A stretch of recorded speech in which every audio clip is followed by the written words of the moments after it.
A crumpled $5 bill slid across the table and stopped in front of her, like a challenge no one had spoken out loud. The rain was pounding against the windows of the nearly empty diner when Naomi Brooks, a black waitress nearing the end of another brutal double shift, looked down at the man sitting alone in booth 6.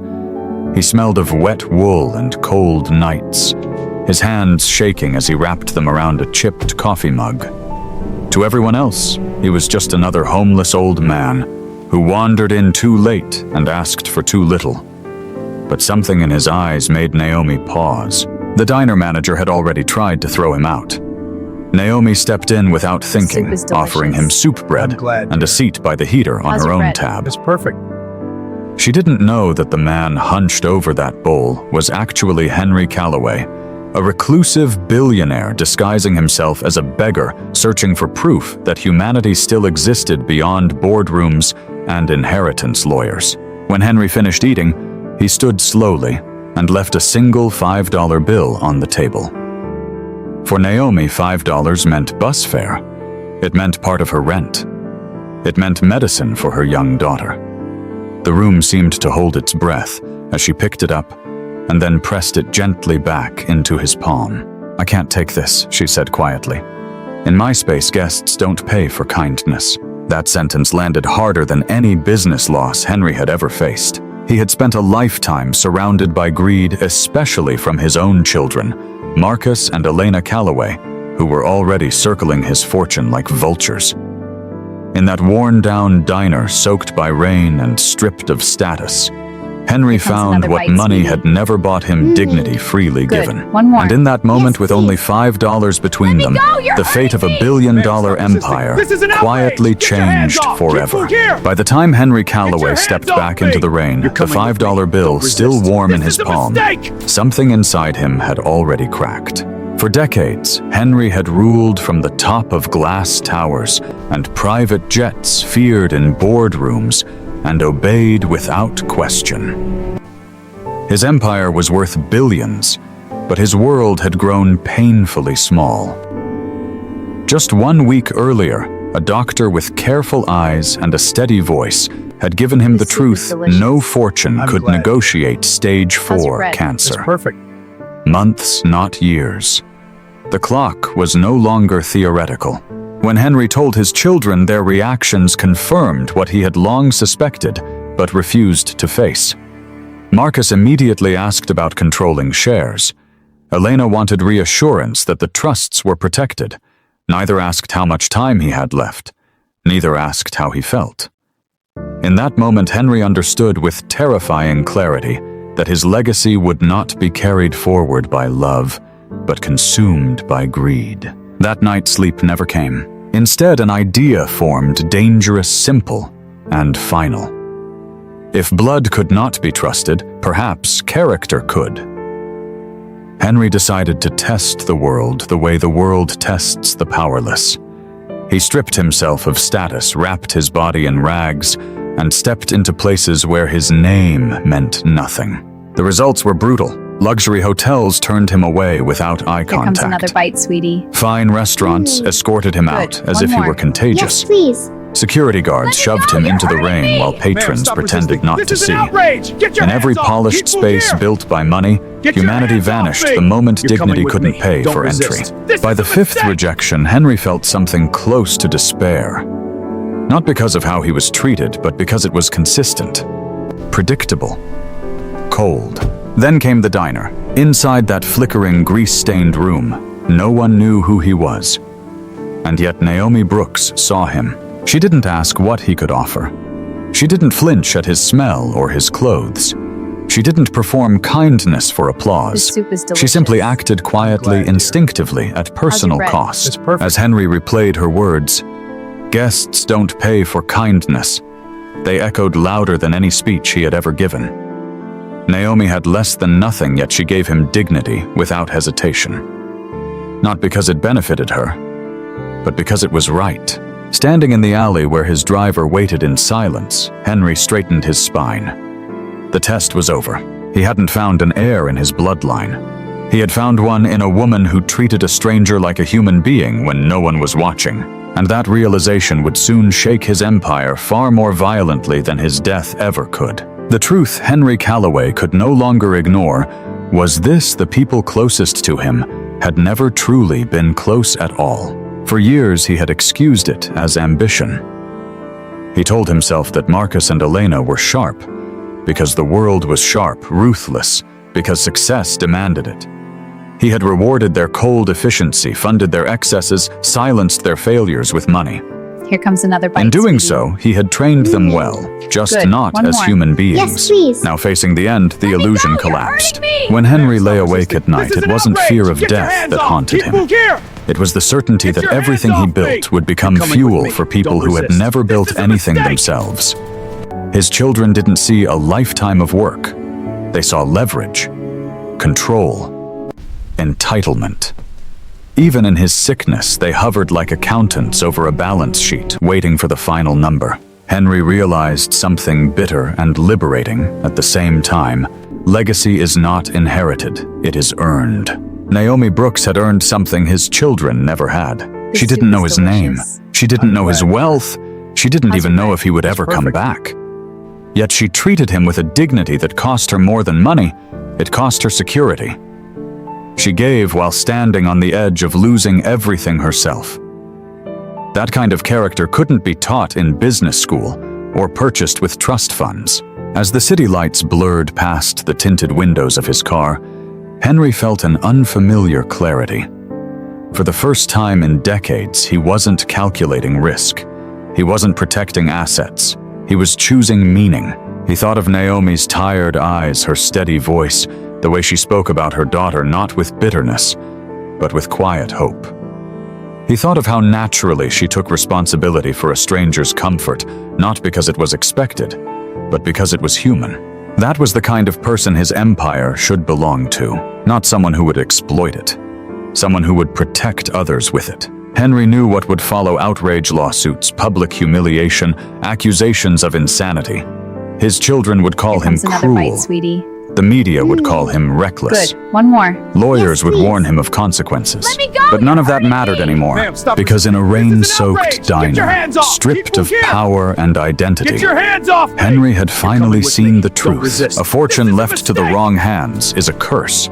A fortune placed in the right heart is a second chance.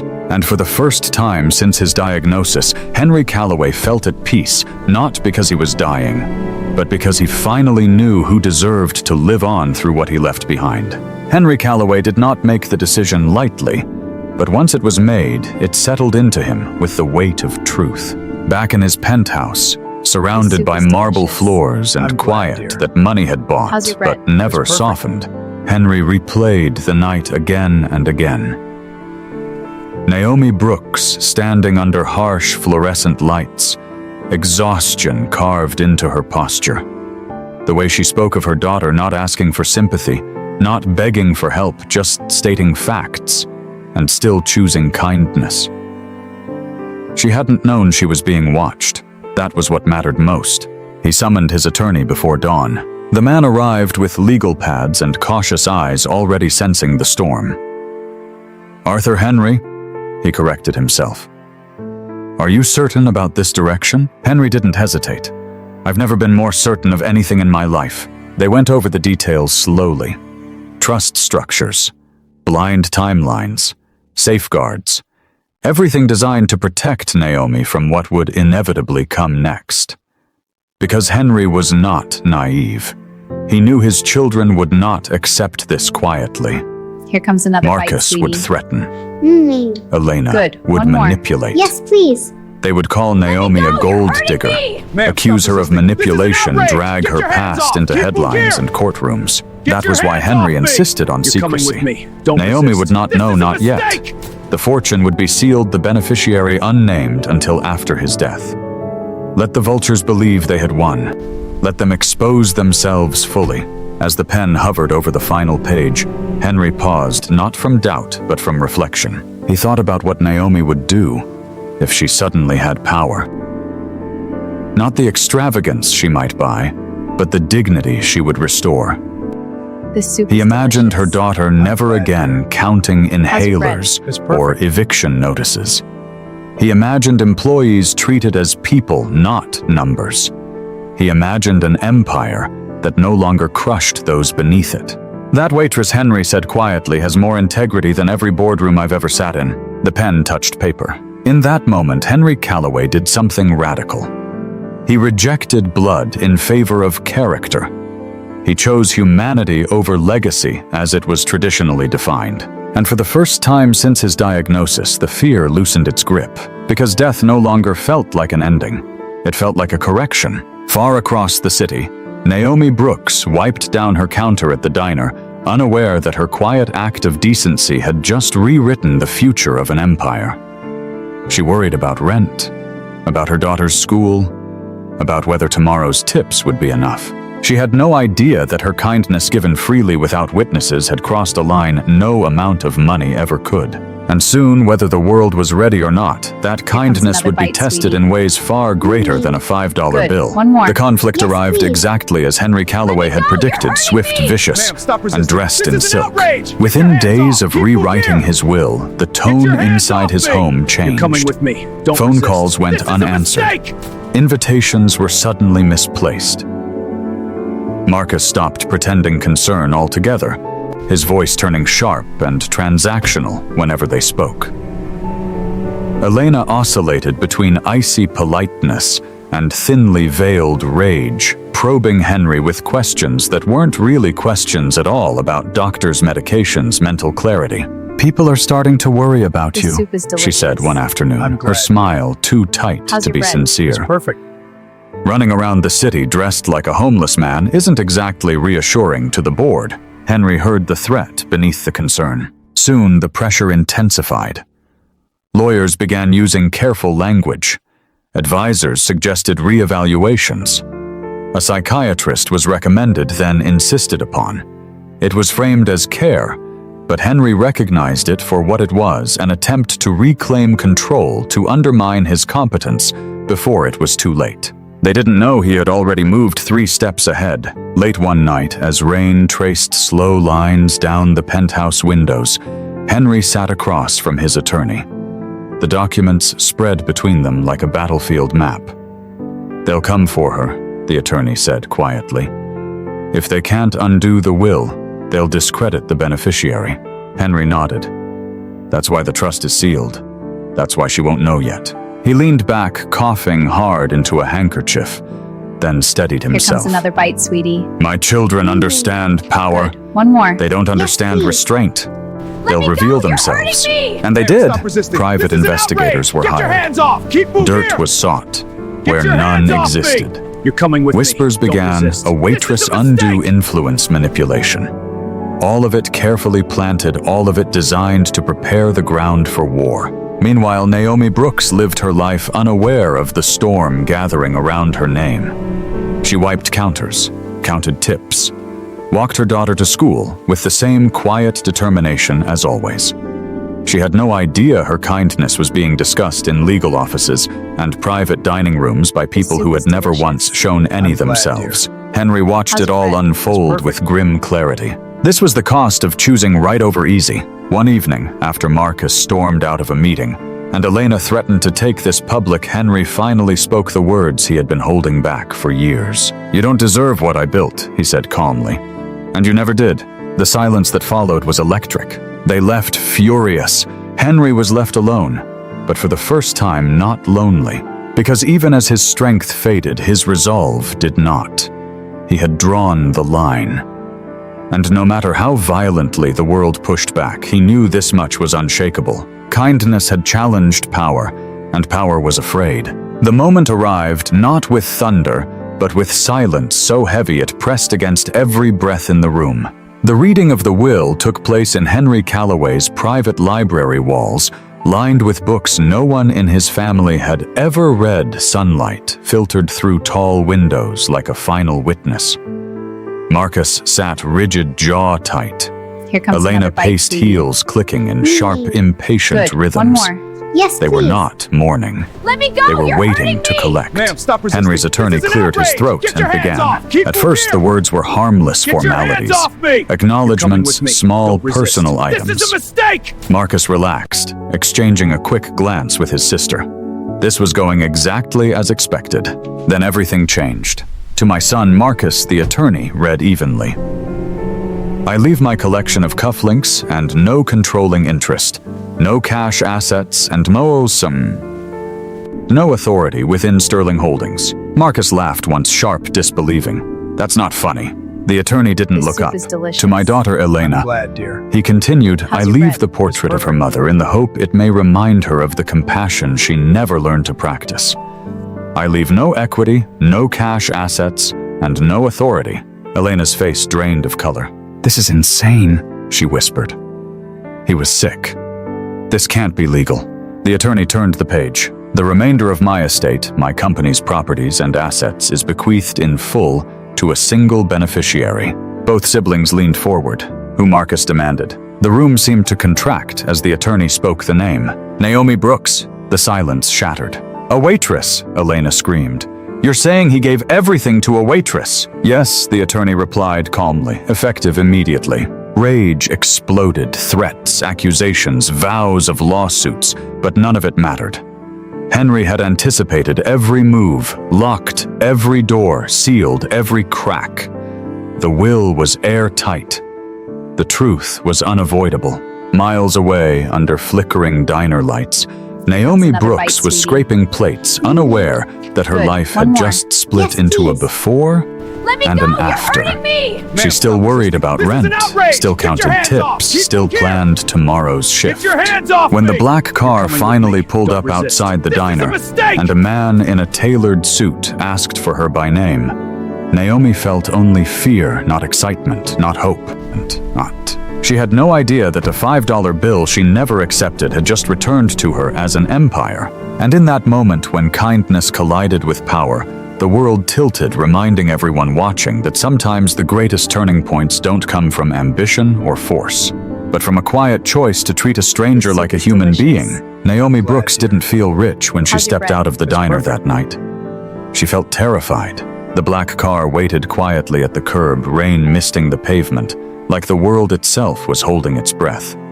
When the lawyer finally explained who Henry Callaway really was and what he had left her, Naomi's knees nearly gave out. An empire. Billions. Power she had never asked for and never imagined. Her first thought wasn't excitement. It was her daughter. Safety. Responsibility. Henry's children screamed betrayal. The media screamed scandal. Boardrooms trembled. But Naomi didn't scream at all. She stood still, clutching her daughter's hand, remembering the cold man who had needed soup more than status. She understood then what Henry had seen. Wealth doesn't reveal character. It tests it. And kindness, when given freely, has a way of outliving power.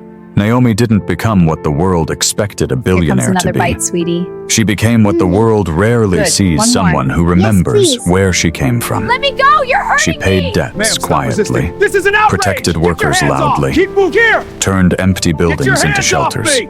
You're coming And with every me. Tuesday Don't night, resist. she and her This is a daughter sat mistake. in a modest kitchen, sharing soup, just like before. Henry Callaway had built an empire with money. Naomi Brooks rebuilt it with humanity.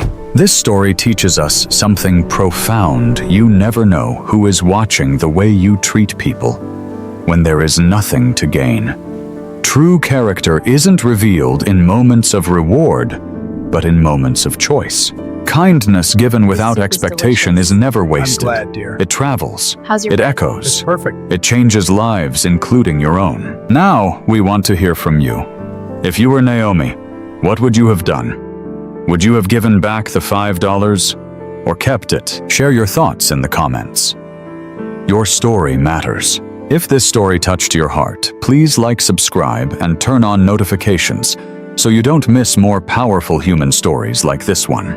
Because sometimes, the smallest act of kindness creates the greatest legacy.